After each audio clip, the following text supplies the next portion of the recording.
보라 신랑이로다. 왜 이 제목을 택했는지 좀 이따 말씀드리겠습니다. 우리 함께 예레미야 33장 2절과 3절을 같이 읽겠습니다. 시작. 이를 행하는 여호와, 그것을 지어 성취하는 여호와, 그 이름을 여호와라 하는 자가 이같이 이르노라. 너는 내게 부르짖으라. 내가 내게 응답하겠고, 내가 알지 못하는 크고 비밀한 일을 내게 보이리라. 예. 어제 우리는 여호와라고 하는 하나님께서 우리에게 도전적으로 말씀하시는 걸 들었습니다. 세상의 수많은 신들 중에 나처럼 미래에 될 일을 이야기하고 그대로 성취시키는 그러한 신들을 너는 이 땅에서 본 적이 있느냐? 나 외에는 여호와라고 이름하는 그 신 외에는 그러한 자가 없느냐? 여러분, 우리는 어제의 예언을 통해서 하나님께서 지난 수천 년 전에 예언하신 그 모든 것들이 마지막 때에 놀랍게 성취되고 있고 그 예언을 정확하게 해석하고 있는 한 교회가 이 지상에 바로 저와 여러분이 속한 SDA 교회이라 하는 것을 여러분들에게 보여드렸습니다. 오늘 하나님은 우리에게 자신을 이렇게 소개합니다. 여호와는 일을 하시는 하나님. 여러분들이 섬기는 다른 사람들, 여러분 절에 다닌다든지 힌두교, 알라 신을 믿는다든지 수많은 세계 기타 종교를 믿는 분들을 가보면 그 신들이 인간을 위하여 일하는 신은 하나도 없습니다. 그들은 어디에요?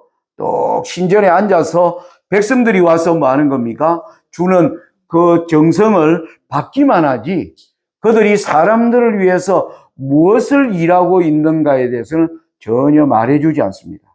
그런데 저와 여러분이 믿는 여호와를 믿는 이 신앙은 그 여호와라고 하나님이 어떤 분인가? 일을 행하시는 하나님.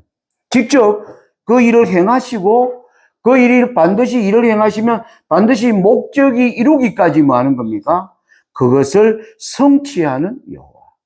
이 하나님을 너희들이 믿는다면 내게 와서 앞으로 네가 당할 일, 너희들 앞에 놓인 이런 문제를 두고 여호와 앞에 뭐 하라는 겁니까? 여호와 앞에 부르짖으라는 겁니다. 그때 여러분들이 개인적으로 여러분의 그러한 부르짖음에 대답하시는 하나님을 여러분들이 경험하셔야 하는 거죠. 이게 바로 기독교 신앙입니다. 기독교가 불교와 다른 이슬람교와 힌두교 이런 종교와 전혀 다른 것은 우리가 섬기는 하나님은 우리를 위하여 일을 하시는 분. 그것을 반드시 이루시는 분. 자, 그런데 오늘 제가 아침에 우리 풍량교회 저 밑에 이제 저 굴다리까지 오늘 제가 2바퀴를 왕복을 하니까 저 굴다리에서 왕복하는 게 한 1.2km 정도 되는 것 같아요.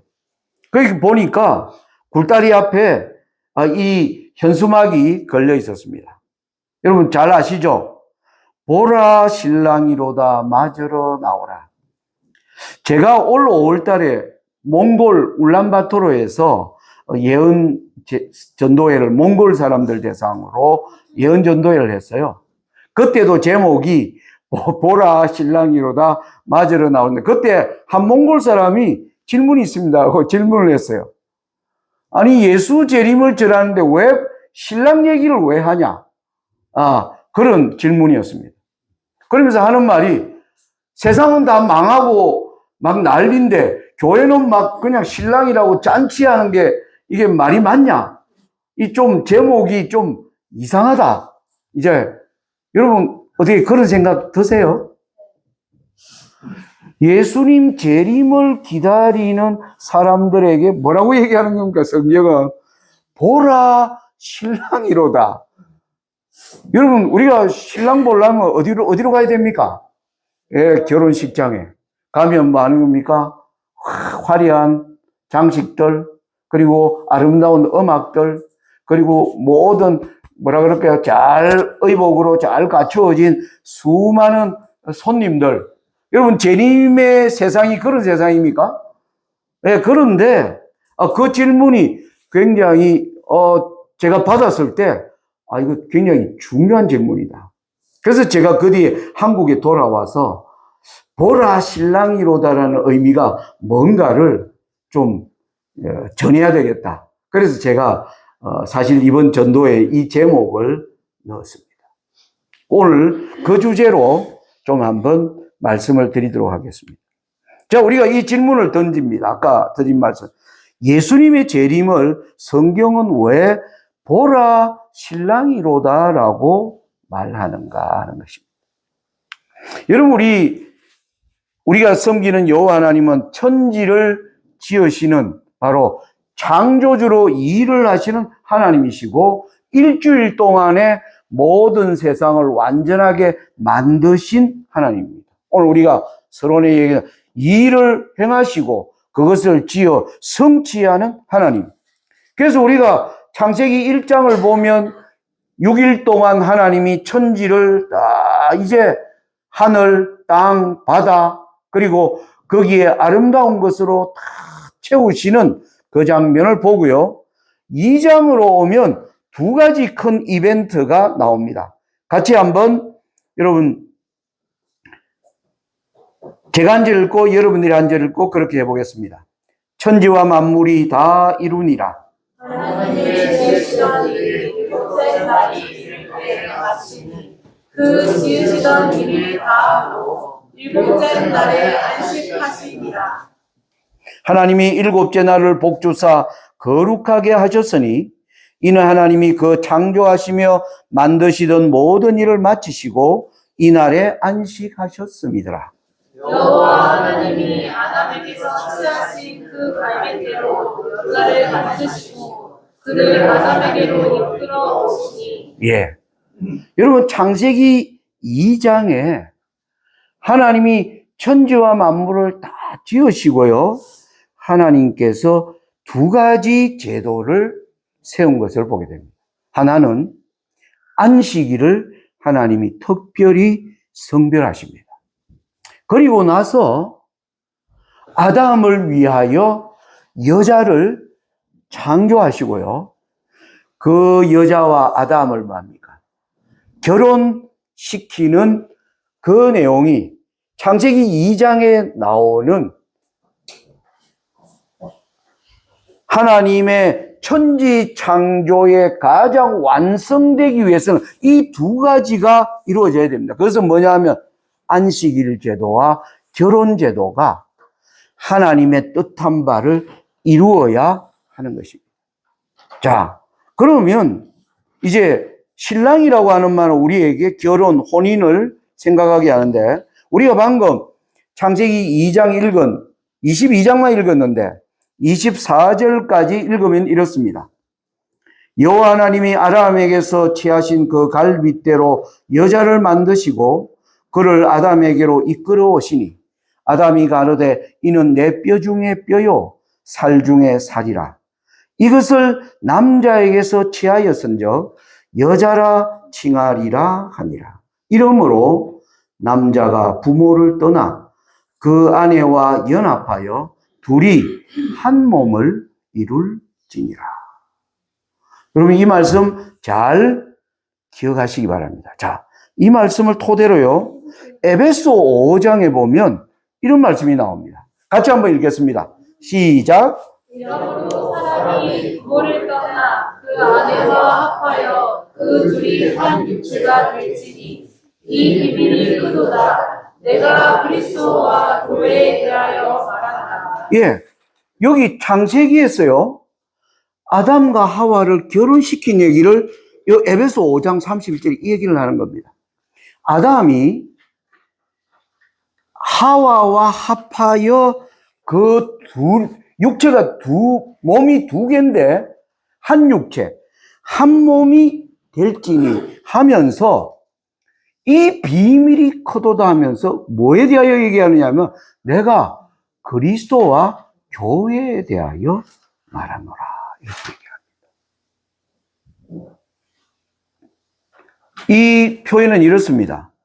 하나님이 창조 당시에 아담과 하와를 두 육체를 가진 남자와 여자를 하나님이 한 몸으로 결합시킨 그 내용과 같이 그리스도와 교회도 따로따로 그리스도가 있고 교회가 있는데 이것이 한 몸이 되는 것을 하나님이 비밀이라고 말씀하고 있다는 것입니다. 이게 어떤 의미인가 하는 것입니다. 여러분, 우리가 살아가는 이 지구를요, 오늘날 과학이 엄청나게 발전해서 지금은 달로 가고 화성까지도 지금 로켓을 쏘아 보내는 시대가 되다 보니까 과학자들이 점점 망원경을 통해서 혹은 지구 바깥을 나가서 보면 볼수록 지구는 뭐냐면 너무나 뭡니까? 우주에 떠 있는 너무나 기적적인 행성, 수많은 행성이 있는데 지금까지 과학이 본 모든 행성에는 사람이, 생명체가 살고 있지 않는데 이 지구라는 행성은 뭐 하는 겁니까? 거기에 놀라운 산과 들이 있고 아름다운 꽃들, 수많은 과실들이 있으며 거기에 살아가는 사람들이 있는데 이 지구가 우주 가운데 뭡니까? 그냥 떠 있는 행성인 것입니다. 그걸 과학자들이 신비한 눈으로 살펴보니까 더 놀라운 것은 이 지구는 여기 지구예요. 지구보다 뭡니까? 10배나 더 큰 태양 주변을 지구뿐만 아니라 수많은 행성들이 또 어떤 주기를 가지고 하나님이 놀랍게 설계해 놓은 가운데 있는 이 지구의 모습에 감탄하는 것입니다. 지금 여러분, 세상이 지금 제임스 웹이라는 망원경을 지구와 달 사이에 지금 우주 정거장에다가 걸어가지고 지금 우주를 탐색하는데 최근에요, 그들이 탐색한 이 우주 끝에서 끝까지가 18억 광년이다. 최근에 과학자가 이렇게 얘기해요. 이 거리가, 여러분, 광년이라는 말이 무슨 말이냐면 빛이 1년 동안 뭡니까? 빛이 달려가는 거리. 빛은 1초 동안에 30만 킬로미터를 말하는 겁니까? 달립니다. 그게 1년 동안 달리면 엄청난데 그런 속도로 몇 년을요? 18억 년을 인간이 본 게 다가 아니겠죠. 제임스 웹이라는 망원경으로 밝혀진 것입니다. 그럼 그렇다면요, 지구는 이 수많은 행성 가운데 여러분 여기 먼지 점도 되지 않는 이곳입니다. 우주의 모든 것들이 이렇게 어떠한 법칙을 따라 주기를 따라 돌고 있는데 요한복음 3장에는 여러분들이 잘 아시는 이런 말씀이 나옵니다. 하나님이 세상을 이처럼 사랑하사 독생자를 주셨으니 이는 저를 믿는 자마다 멸망치 않고 영생을 얻게 하려 하시니라. 여러분, 하나님이 이 거대한 우주 가운데 이 지구를 특별히 뭐 하셨다? 사랑하셨다. 사랑하셨다. 여기에 신랑이라는 의미를 풀 수 있는 이제 단서들이 등장하기 시작합니다. 하나님이 이 세상을 사랑하셔서 누구를 주셨다고요? 독생자를 주셨다. 예수님이 이 땅에 오시는 것입니다. 여러분, 예수님이 이 땅에 오셨을 때 예수님이 하는 경험이 시편 40편에 이렇게 기록되어 있습니다. 6절로 8절. 같이 한번 읽어볼까요? 시작. 주께서 나의 귀를 통하여 들리시기를 제사와 예물을 기뻐 아니하시며 번제와 속죄제를 요구치 아니하신다 하시니라. 그때 내가 말하기를 내가 왔나이다. 나를 가리켜 기록한 것이 두루마리 책에 있나이다. 나의 하나님이여, 내가 주의 뜻 행하기를 슬기오니 주의 법이 나의 심중에 있나이다 하였나이다. 예. 이 시편 40편은 예수님이 어릴 적에 12살 때 엄마 아빠를 따라서 예루살렘에 올라가셨습니다. 그 전에 예수님은 나사렛이라고 하는 그냥 산골에 있는 조그만 촌동네에 사는 그냥 시골 아이였습니다. 그런데 예루살렘의 유월절을 맞아서 부모님의 손을 잡고 따라 올라간 예루살렘에서 엄청난 인파들을 봅니다. 그 가운데서 또 뭐 하는가, 예루살렘에서 거기에 드려지는 수많은 제사와 예물을 봅니다. 양의 울음소리, 그리고 그들을 이제 희생하고 또 그 피를 가지고 봉사하는 수많은 제사장들. 이걸 예수님이, 어린 예수가 그렇게 많은 군중을 본 적이 없습니다. 그래서 그가 을을 놓고 아마 그 장면을 보고 있는데, 여기 보니까 6절에 예수님의 귀에 들리는 하나님의 음성이 있는 거예요. 뭐라고 얘기하면, 나는 제사와 예물을 기뻐 아니한다. 거기에 예루살렘에서 수많은 집 제사가 드려지고 있는 겁니다. 수많은 사람들이 성전에 오기 위해서 예물들을 준비해서 가지고 오는 그 예물을 하나님이 기뻐하지 않는다. 그리고 그 제사에서 들어지는 번제와 속죄제를 요구치 아니하신다. 어린 예수의 귀에 그 소리가 들리는 것입니다. 예수님이 그래서요, 12살에 여기에 대한 해답을 얻고자 엄마 아빠의 이제 손을 떠나서 이것을 랍비들이 이제 함께 말씀을 강론하는 한 방으로 예수님이 들어가신 것입니다.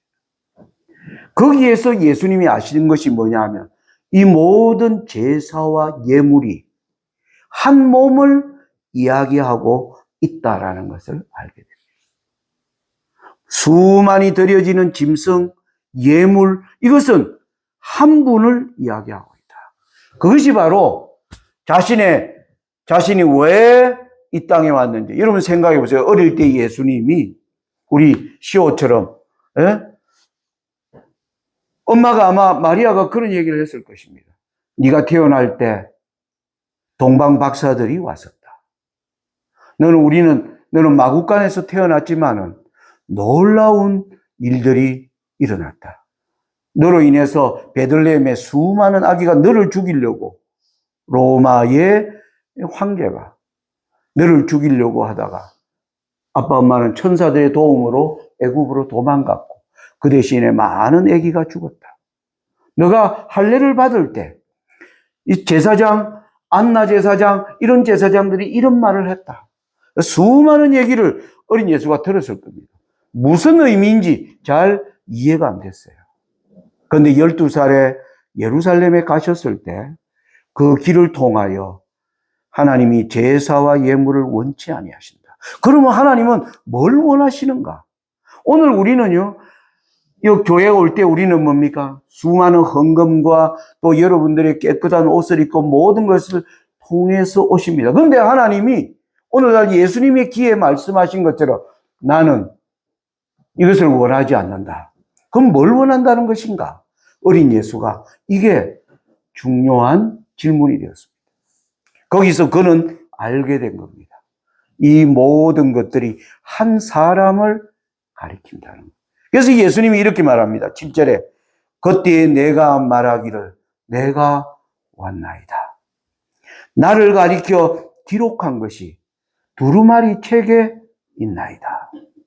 나의 하나님이여 내가 주의 뜻 행하기를 즐기오니 주의 법이 나의 심중에 있나이다 하였나이다. 예수님이 12살에 하나님 앞에 자신이 구별된 한 몸임을 알게 됩니다. 여러분, 혼인이 뭐냐면은 남자와 여자가요, 구별된 한 몸으로 서게 되는 것이 혼인입니다. 여기 우리 시호가 참 영특한 아이입니다. 엄마 예전에 알지도 못하던 한 여자와 한 남자가 결혼하는데 무엇이 서약입니까? 이제 내 몸은 당신이 주장하는 것이고, 또 여자도 나의 몸은 당신이 주장하는 것입니다. 이 혼인은 바로 한 몸이 이루어지는 것을 설명하는 것이 바로 이 혼인의 의미입니다. 그러니까 예수님이 아버지 품을 떠난 겁니다. 우리와 뭐 하기 위해서? 지구와 혼인하기 위해서. 하늘 그 아름다운 보좌를요, 버리시고 이 땅으로 오신 겁니다. 그래서 예수님을 신랑이라고 부르는 것입니다. 어떤 마음으로 오셨는가? 참된, 여러분, 오늘날 혼인이라는 제도가 너무나 지금 타락되어 버렸습니다. 동성연애, 그냥, 결혼도 하기 전에 그냥 같이 여행 다니고, 동거하고, 부모들이 동거를 찬성하는 이 지금 혼인이 완전히 땅에 떨어져요. 여러분, 사단이 하나님이 거룩하게 하신 여러분 안식일을 이렇게 짓밟고 창세 때 하나님이 만든 이 결혼제도를 얼마나 지금 짓밟아 놓았는가를 우리가 여기 생각해야 됩니다. 혼인의 참된 의미는 뭐라고요? 한 몸입니다. 이제는 내 몸을, 한 여자는 한 남편을 위해서, 내 몸은 이 남자를 위해서 있는 것이고, 남자는 이 여자를 위해서 뭡니까? 내 몸이 있다. 그 생각을 가진 두 사람이 뭐예요? 하나를 이루는 것이 바로 성경이 얘기하는 한 몸인 것입니다. 그래서 하나님이 아담을 데리고 와서 그 하와를 너무나 아마 아담이 가장 좋아하는 사랑스러운 여자로 만들었을 거예요. 아담이 보면서 감탄합니다. 이는 내 뼈 중에 뼈요, 내 살 중에 살이로다. 이 여자는 뭐예요? 정말 나와 한 몸. 그와 같은 큰 사랑을 느끼게 하면서 두 사람을 뭐예요? 한 몸으로 결혼시킨 것입니다. 예수님이 이 땅에 오셨을 때 이 한 몸의 의미를 예수님이 아셨습니다. 아버지께서 이를 위하여 나를 보내셨구나. 누가복음 2장 여러분 49절부터 제가 읽고 여러분들이 한 절을 읽고 해보겠습니다. 예수께서 가라사대 어찌하여 나를 찾으셨나이까? 내가 내 아버지 집에 있어야 될 줄을 알지 못하셨나이까? 하시니 양심이 그 하신 말씀을 깨닫지 못하더라. 예수께서 한 가지로 내려가사 나사렛에 이르러 순종하여 받드시더라. 그 모치는 이 모든 말을 마음에 두니라. 예수는 그 지혜와 그 키가 자라가며 하나님과 사람에게 더 사랑스러워 하시더라. 예. 여러분 이 장면을 엘렌 G. 화이트 시대의 소망 80페이지에 이렇게 기록합니다. 성전에서 그를 발견했을 때 그들은 예수와 랍비 사이에 오가는 말을 듣고 그의 질문과 대답에 놀랐다. 그의 말은 도무지 잊혀지지 않는 여러 생각을 연달아 일으켰다. 그리고 부모에게 한 그의 질문에는 한 교훈이 있었다. 그는 내가 내 아버지 집에 있어야 될 줄을 알지 못하셨나이까라고 말씀하셨다. 예수께서는 이 세상에 오셔서 하셔야 할 일에 종사하시고 계셨던 것이다. 그는 그의 마음 가운데 자기의 사명의 신비를 감추시고 그가 사업을 시작할 지정된 시기를 겸손히 기다리셨다. 그는 자기가 하나님의 아들이 되심을 인식하신 후 18년간을 나사렛의 가정적인 유대 관계를 인정하셨으며 아들과 형제와 친구와 국민으로서의 의무를 행하셨다. 예수님은 12살에 하나님의 자신이 왜 이 땅에 왔는지를 알게 되면서 하나님의 뜻에 온전히 굴복하는, 그리고 저와 여러분을 위해서는 거룩한 한 몸을 준비하셨습니다. 우리를 위하여 뭐예요? 피를 흘리시고 우리에게 고귀한 생명을 주기 위하여 그분이 뭐 하는 겁니까? 완전히 우리를 위한 한 몸으로 완전히 잘 준비되는 것입니다. 여러분 우리가 이 땅에서도 경건한 신랑 신부는 아마 결혼식을 앞두면 뭐합니까? 하나님 앞에 무릎을 꿇고 하나님 제게 이제 저는 새로운 삶을 향하여 한 사람을 위하여 저의 한 몸을 이제 드리는 그 예식을 준비하고 있습니다. 그걸 위해서 뭔가 성실히 준비할 것입니다. 예수님이 12살부터 18년의 생애는 뭐였느냐 하면 저와 여러분을 위해서 이 십자가에 달리는 그 치욕을 당하는 그 길을 위하여 뭡니까?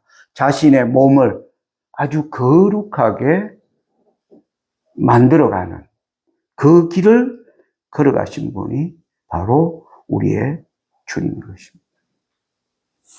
제가 얘기하다가 우리 시우 때문에 시우가 어려울 것 같아서 제가 했는데 시우 일어나서 보세요. 네. 저는 예수님을 이렇게 우리가 설명할 수 있다고 생각. 여러분 이 그림에 나오는 요게 뭐예요? 하루살이입니다. 여러분 하루살이가 몇 시간 사는가 평균 단위가 13시간. 네. 13시간 살다가 죽는데 그런데 참 예뻐요. 자세히 보면. 정말 짧은 시기를 사는데 아름답게 살다가 뭡니까? 그냥 밤이 이제 깊어지면 그냥 이제 죽는 겁니다. 근데 하루살이가 어느 날 나비를 만나가 같이 막 날아다니는 거예요. 나비가 헤어질 때 이렇게 내일 만나? 이렇게 하루살이에게. 하루살이가 내일이 뭐지? 하루살이가 내일을 아나요? 네. 하루살이는 내일이라는 건 모릅니다. 아침과 밤이 지나면 뭐 또 한날이 온다는 걸 나비는 알아요. 나비는 평균 한 20일에서 30일을 살다가 죽는다라고 이렇게 곤충도감에 제가 이걸 위해서 다 찾아봤습니다. 그러니까 여러분 이 둘 사이에요. 교제는 되지만 뭐예요? 내일이 뭔지 모르는 것입니다. 그런데 이 나비가 이제 뭐 하느냐 하면 아주 예쁜 뭡니까? 종달새와 이제 여러 날들 같이 날아다니다가 드디어 뭡니까? 날씨가 추워지기 시작합니다. 그러니까 이 종달새가 나비에게 내년에 만나? 이런 거예요. 이 나비가 내년을 압니까? 이 나비가 겨울이 가고 나면 뭐예요? 봄이 오는 걸 모르는 것입니다. 그런데 내년은 있어요, 없어요? 있습니다. 있는데 뭐예요? 알지 못하는 것입니다. 우리 인생도 마찬가지입니다. 우리 인생에는 우리가 내일도 알고 내년도 알고 우리는 죽음으로 끝나는 줄 알아요. 그런데 하나님이 예수 그리스도를 통해서 뭐가 있다? 영원이라는 것이 있다. 영원이라는 것이 있다. 영원한 삶이 무엇인가? 내가 그 영원한 삶을 너희들에게 알려주기 위하여 내가 한 몸으로 내가 준비하고 우리가 그 영원한 생명을 얻기 위해서 뭡니까? 우리의 죄의 모든 대가를 자신이 뭡니까? 다 치르신 것입니다. 기독교라는 종교는 바로 여기에 기반을 두고 있는 종교입니다. 불교와 다른 종교는 어떠한 신들도 인간을 위해서 이러한 일에 대한 일을 행하고 성취하는 신을 우리는 만날 수가 없습니다. 저와 여러분은 놀랍게 그 하나님을 알았고 그 하나님이 오늘도 우리를 위하여 뭡니까? 그분은 한 몸으로 우리에게 찾아오시는 분이 우리의 주님이십니다. 여러분 왜 재림을 기다리는 사람들에게 왜 성경은 보라 신랑이로다 라고 말하는지 여러분 이해되십니까? 여러분 이 한 몸으로 이루어지는 이 일들이 이 땅에서 하나님은 어떻게 이루어지는가? 그것이 바로 에베소 1장 23절에 이렇게 얘기합니다. 교회가 그의 몸이니 교회는 그의 몸이니 만물 안에서 만물을 충만케 하시는 자의 충만이니라. 여러분 오늘날 교회가 하나님 앞에 한 몸으로서 교회가 기능하기 위해서 나는 어떤 자리에 있어야 되는가? 여러분 그걸 생각하셔야 돼요. 제가 이것을 알기 전에는요. 저는 이 교회관이 좀 삐뚤어져 있었습니다.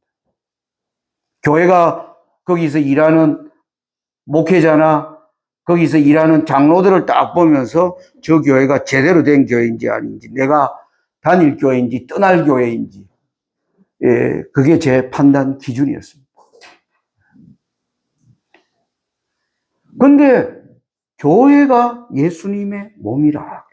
그러면서 아까 우리가 읽은 에베소 5장 1절 사람이 부모를 떠나 그 아내와 합하여 그 둘이 한 육체가 될지니 이 비밀이 크도다. 내가 그리스도와 교회에 대하여 말하노라. 여러분, 성경이 말하고 있는 이 비밀이라고 하는 단어는요, 우리가 어떤 사람에게 기속으로 얘기하면서 이거 비밀이야, 다른 사람 알게 하면 안 돼, 그 비밀의 뜻이 아닙니다. 그것은 영어로 시크릿이라고 하는데, 이 비밀은 그게 아니에요. 헬라어 성경에는 미스테리온이라고 나옵니다. 영어로는 미스터리입니다. 이건 무슨 뜻이냐면은 하나님이 말하는 비밀에 대하여 배우려고 하고 그 비밀이 가르치는 대로 행하면 엄청난 축복이 임하는 것입니다. 그런데 이 비밀에 대하여 그냥 무관심하고 그냥 알지 않으려고 하면 있는 것도 다 뭐는 겁니까? 나중에 없어져 버리는. 이 하나님의 비밀이라는 뜻이 그것입니다. 여러분, 저와 여러분이 저는 예수님의 지금 임박한 재림을 보면서 오늘날 우리가 크리스찬으로서 가장 우리가 관심을 기울여야 될 것이 뭐냐면 내가 속한 몸된 교회가 우리 모두가 그리스도와 한 몸으로 연합된 교회가 이루어지기 위하여 나는 어디에 있어야 하는가? 이것을 우리가 알고 행하면요, 하늘의 놀라운 비밀의 보화들이 우리에게 뭡니까? 쏟아질 것을 약속하고 있습니다. 그래서 여러분 침례 요한 아시죠? 예수님을 소개한 침례 요한도 요한복음 3장 29절에 보면 이런 얘기를 합니다. 신부를 취하는 자는 신랑이나 서서 신랑의 음성을 듣는 신부가 크게 기뻐하나니 나는 이러한 기쁨이 충만하였노라. 침례 요한은 예수님의 사명이 무엇인지를 알았습니다. 그래서 십자가 이후에는 뭡니까? 하나님이 교회라고 하는, 교회가 그리스도의 몸으로, 우리는 교회의 주인이신 그리스도, 예수 그리스도, 우리를 위하여 일하시는 분, 우리를 위하여, 우리가 얼마나 하나님 앞에 부적격자입니까? 제가 이 한 몸의 신앙을 깨달으면서 너무너무 뭐라 그럴까요? 가슴 벅차는 감동과 함께 뭐 하는 겁니까? 너무나 죄송한 이 마음이 들어서 그냥 아무 얘기를 할 수가 없었습니다.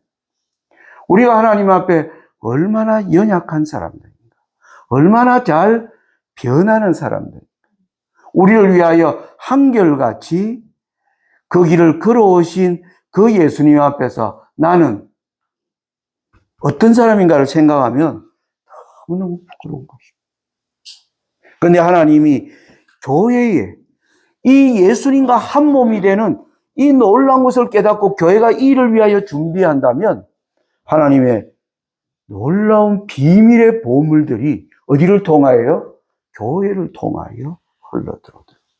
여러분, 하나님께서 계획하고 계신다는 것입니다. 여러분, 그걸 보여주는 게 사도행전에 보면 사도 바울이 온 땅을 다니면서 뭘 세웁니까?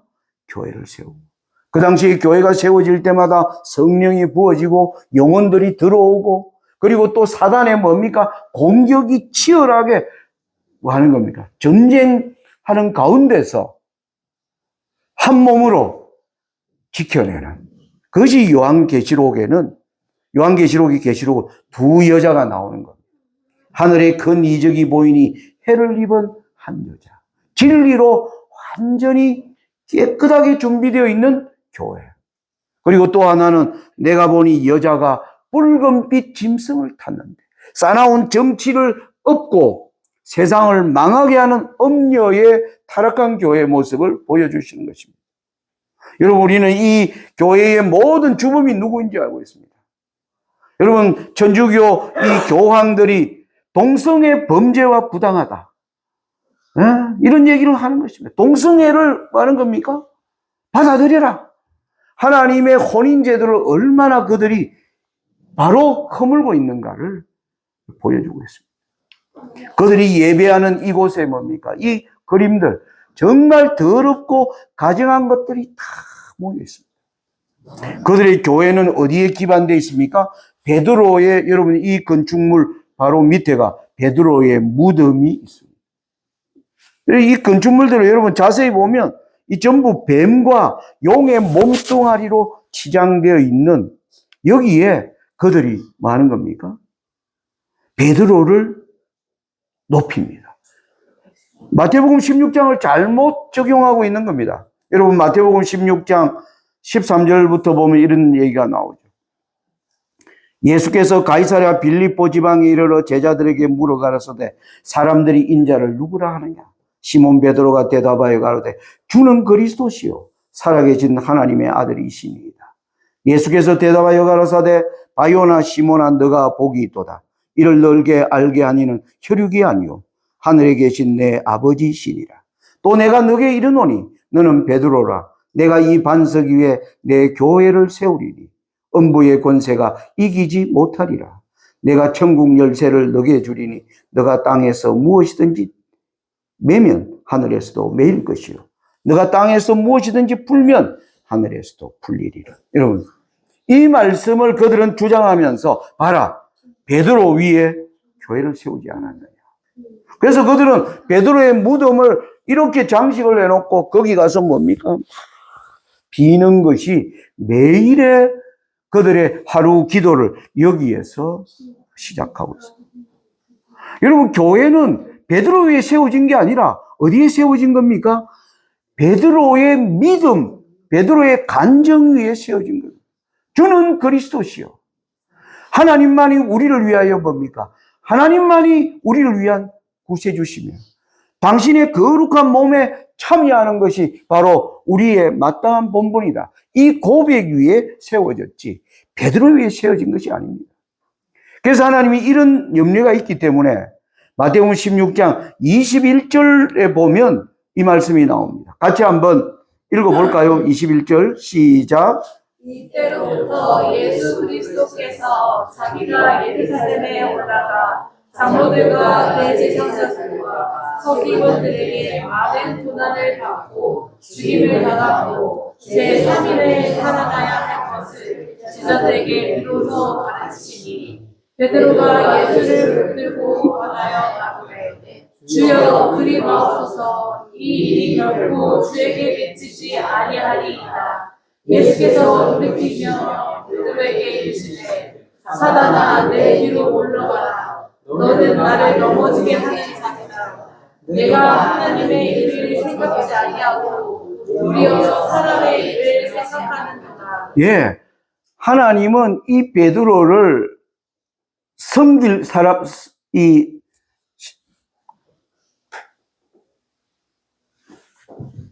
베드로를 섬기는 일에 열심할 것을 하나님은 아셨습니다. 그래서 그 뒤에 이 내용이 나옵니다. 베드로에게 예수님이 뭐라고 얘기합니까? 사탄아, 내 뒤로 물러가라. 그래서 베드로는 아무것도 아닌 존재라는 것입니다. 교회는 어디 위에 세워지는가? 바로 그리스도에 대한 온전한 믿음의 고백 위에 교회가 세워지는 것입니다. 예수님은 어떤 믿음을 가졌습니까? 저와 여러분을 위하여 한 몸으로 그분은 하늘 아버지 곁을 떠나셨습니다. 우리에게 우리와 한 몸이 되게 하기 위하여.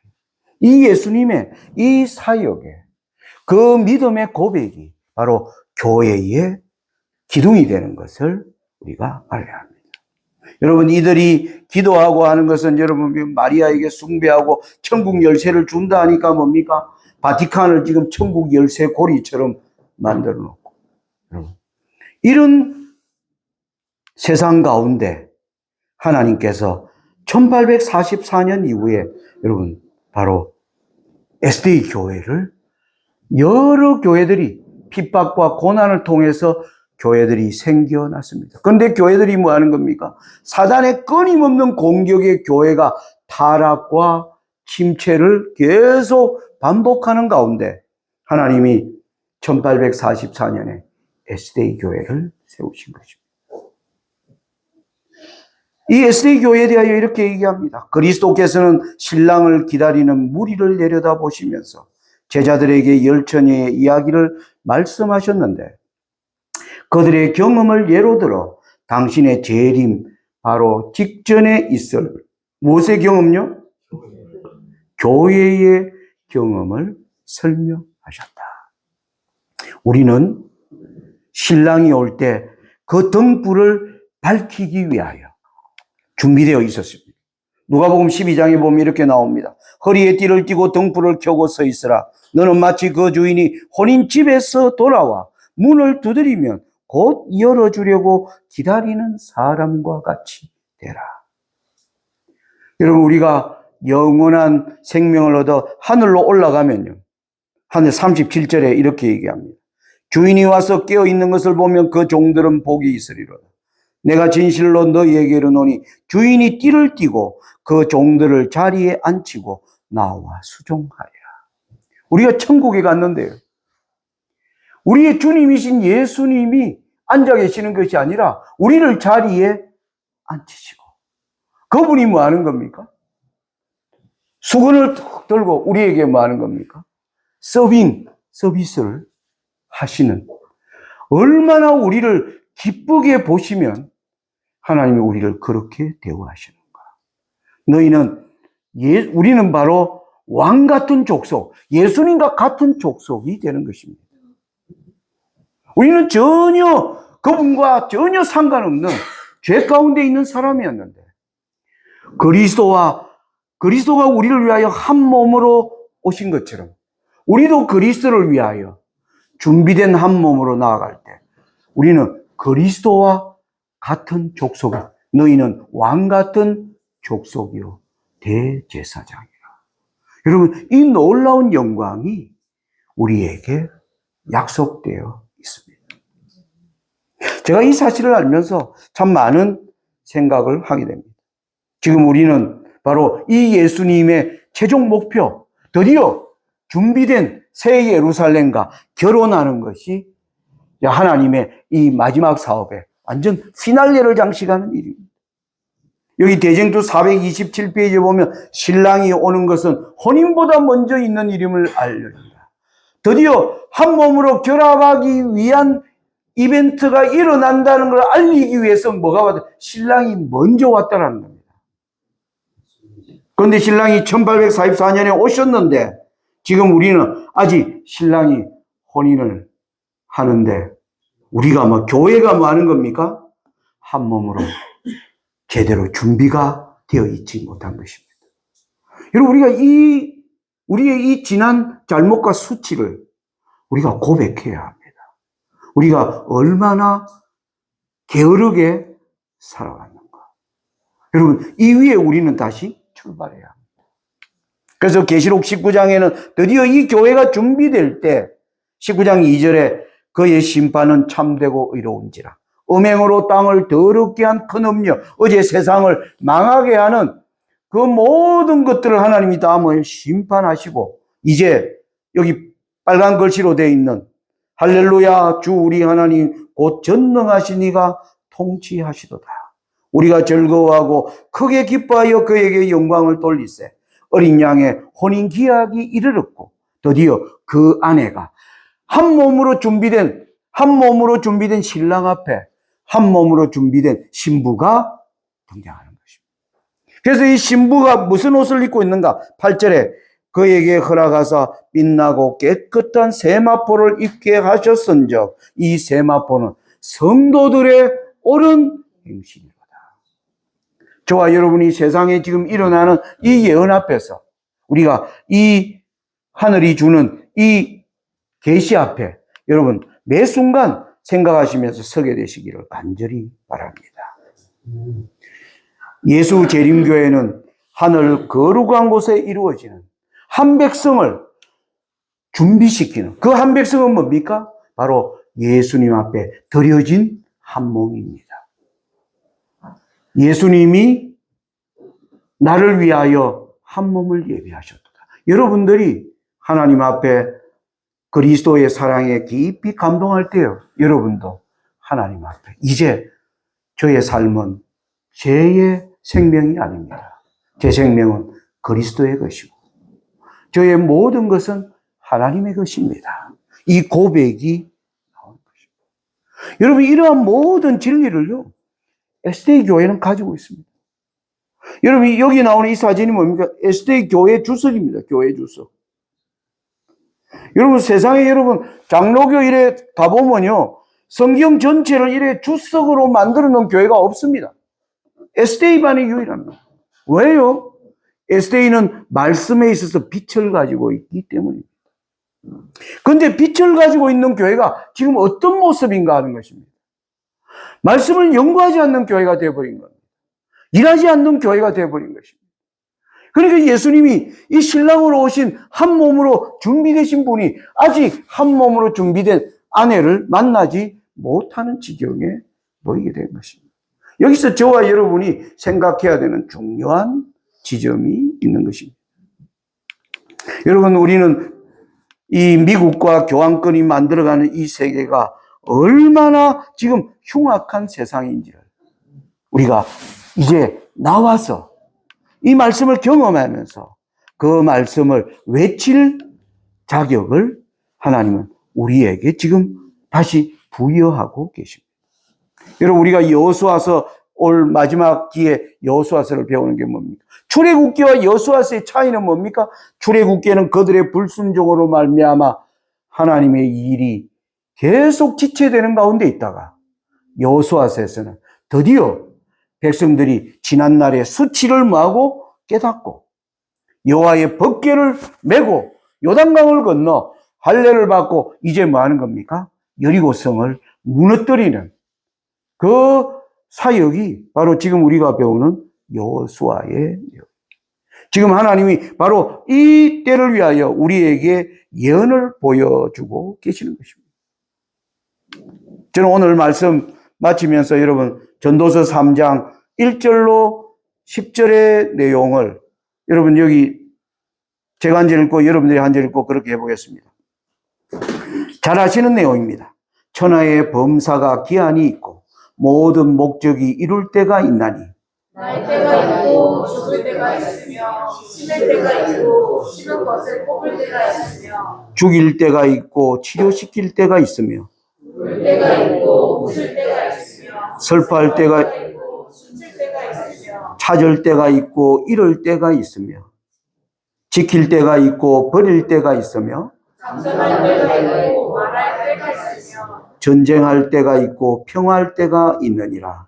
일하는 자가 그 수고로 말미암아 무슨 이익이 있으랴. 하나님이 인생들에게 노고를 주사 애쓰게 하신 것을 내가 보았노라. 여러분, 이 기별이 뭘 얘기하는 겁니까? 1절부터 8절에는요 만사의 때가 있다. 울 때가 있고 웃을 때가 있고 하나님이 지금 영혼을요 모을 때가 있고 흩을 때가 있습니다. 지금은 전도를 해도 사람들이 반응을 안 할 때가 있어요. 왜냐하면 여러분 디모데후서에 보면 말세의 사람들이 기가 가려워서 자기를 쫓을 스승을 많이 두고 진리에서는 뭡니까? 돌이킬 거라고 얘기합니다.